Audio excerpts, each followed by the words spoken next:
ఓం అరుపెరుం జ్యోతి వందనం వందే గురు పరంపర. దివ్యాత్మ స్వరూపులైనటువంటి మీ అందరి హృదయంలో ఉన్న చైతన్య రూపంలో ఉన్న పరమాత్మకు నమస్కరించుకుంటూ ఆత్మ సోదరి సోదరులకు ఆత్మ బంధువులకి ఆత్మ నమస్కారము. చెప్పునైనా ఏదో సందేహం ఉన్నావు? కొంతమంది యజ్ఞోపవీతం వేసుకొని మత్తు పదార్థాలు మాంసం తింటున్నారు. అది ఎంతవరకు కరెక్ట్?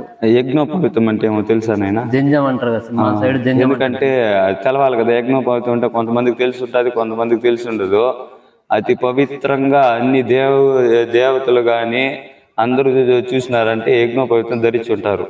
ఎందుకురా అంటే అది సాంప్రదాయం, సనాతన నుండి కులము వర్గము ఇట్లా వర్ణాతీతం ఏది కాకుండా ఎవరైనా ధరించవచ్చునని ఉండేది.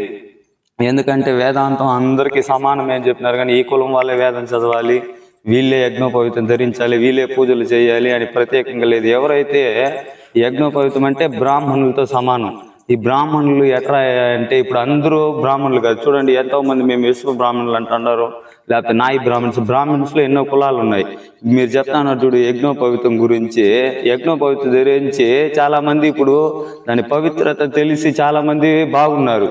ఇప్పుడు చూడండి, తిరుమలకు వెళ్తారు. తిరుమలకు వెళ్ళినప్పుడు చాలా మంది చెప్తా ఉంటారు, అయ్యో అక్కడ బ్రాహ్మణులు పైన అంతా బాగా పూజ చేసి వస్తారు, కింద వస్తే అది చేస్తారు ఇది చేస్తారని.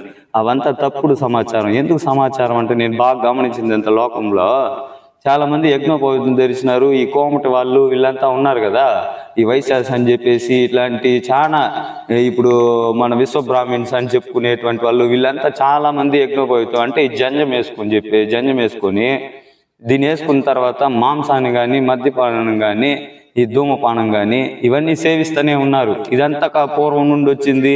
ఏదో గాలి మాటలు మాయ మాటలు చెప్పి పవిత్రంగా ఉన్నటువంటి బ్రాహ్మణులకైతేనేమి గురు పరంపరలో నడిచేటువంటి వాళ్ళకి ఏమి వీళ్ళంతా కూడా ధరించుంటారు. వాళ్ళు ఒకే విధంగా, వీళ్ళని చూసిన ఒకే విధంగానే సమాజం తీసుకుంటా ఉంది.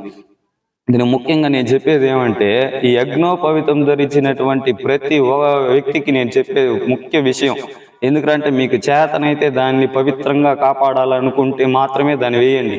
లేకపోతే దాన్ని తీసి పక్కకు పెట్టేసి మిమ్మల్ని సమాజం ఏమి దొంగ అని చెప్పదు, ఏమీ చెప్పదు.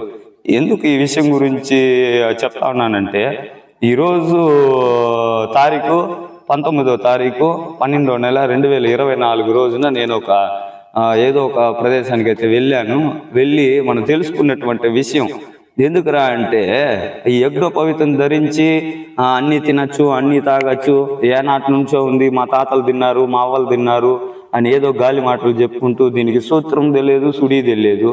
దీన్ని ధరించిన తర్వాత ఏ విధమైనటువంటి అవతల వాళ్ళకి ఇటువంటి అతి పవిత్రమైనటువంటి భగవంతుడికి ఉన్నటువంటి పవిత్రమైన దాన్ని మనకి వేస్తా ఉన్నారు కదా. దీన్ని వాడాలి, దీన్ని పద్ధతితో ఉండాలి అనుకునే వాళ్ళు చాలా తక్కువ మంది. ఎంతమంది 3 రోజులకంతా ఏదో కార్యక్రమాల్లో వాళ్ళు ధరిస్తే కూడా ఈ కోమటి వాళ్ళు వీళ్ళంతా ఎంతమంది ఉన్నారు తెలుసా? ఎంతమంది పేరు జరిపేటువంటి వాళ్ళు ఉన్నారు తెలుసా? ఇప్పుడు ఆచార్య పనులు చేసేటువంటి వాళ్ళు చాలా మంది యజ్ఞోపవీతం ధరించుంటారు, కానీ వాళ్ళు చూస్తే బాగోతాము అదంతా ఏం లేదు బా, మేము మా తాతలు చెప్పినారు తిన్నాము, మా అవ్వలు చెప్పినారు తిన్నాము అని చెప్పేసి వాడు సిగరెట్ పట్టుకుని వాడే తాతాడు.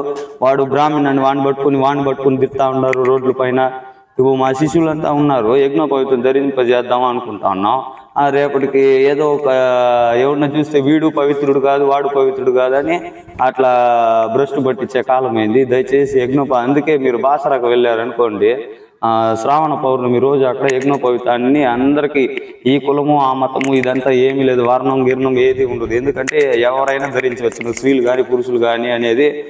ఇప్పుడు ఈ లోకం మీద అన్ని జీవరాశులు ఉంది, అన్నిటికీ సమానమైనటువంటి హక్కులు ఇచ్చారు. ముఖ్యంగా దాన్ని తెలుసుకోలేక ఈ కాలం అంతా చూడండి ఎలాగ ఉందో. దయచేసి యజ్ఞోపవీతం ధరించినటువంటి ప్రతి ఒక్కరికి కూడా మీరు ఆ సాంప్రదాయాన్ని, ఆ కట్టుబాట్లని నేను బ్రాహ్మణ్ సోదరులకు నేను చెప్పట్లేను. ఎందుకంటే పాటించే వాళ్ళు, పర్ఫెక్ట్గా ఉండేవాళ్ళు నేను వాళ్ళకి చెప్పలేదు. ఎవరైతే దీన్ని అవకతవకలు చేస్తారో వాళ్ళకి మాత్రమే ఈ వీడియో వచ్చి అర్థవంతంగా, అలాంటి వాళ్ళు ఎవరైనా మీ కంటికి కనిపిస్తే ఖచ్చితంగా మీరే తెంపేయండి, ఏం తప్పు లేదు. ఎందుకురా అంటే వాడు అట్లాంటి పని చేస్తే అవతలోడికి కూడా ఎంత ప్రాబ్లమో ఒకసారి గమనించండి, లేకపోతే ప్రశ్నించినారంటే వాడు ఖచ్చితంగా దాన్ని ధరించిన దానికి ఆ పవిత్రతను తెలుసుకునేటువంటి ప్రయత్నం చేస్తాడు. ముఖ్యంగా ఆ ప్రయత్నం చెప్పకుండా ఉంటేనే సనాతన ధర్మం, హిందూ ధర్మం అనుకుంటా ఇంట్లో కూర్చుంటే ఎలా జరుగుతుంది చెప్పండి? కాబట్టి దయచేసి ఎవరైనా యజ్ఞోపవీతం ధరించినటువంటి వాళ్ళు ఎవరైనా ఉంటే ఖచ్చితంగా మీ కట్టుబాట్లు దాని సాంప్రదాయాన్ని మీరు దాన్ని ముందుకు తీసుకువెళ్ళేట్టుగా ఉంటేనే పెట్టుకోండి. అవతల వాళ్ళకి దాన్ని పాడు చేసే విధంగానో లేక ఇంకో వేరే విధంగానో దాన్ని పాడు చేయకండి. ఆ పవిత్రతని పవిత్రంగా కాపాడాలని నేను మనస్ఫూర్తిగా ప్రార్థిస్తా ఉన్నా. హరి ఓం అరుపిరం జ్యోతి వందనం.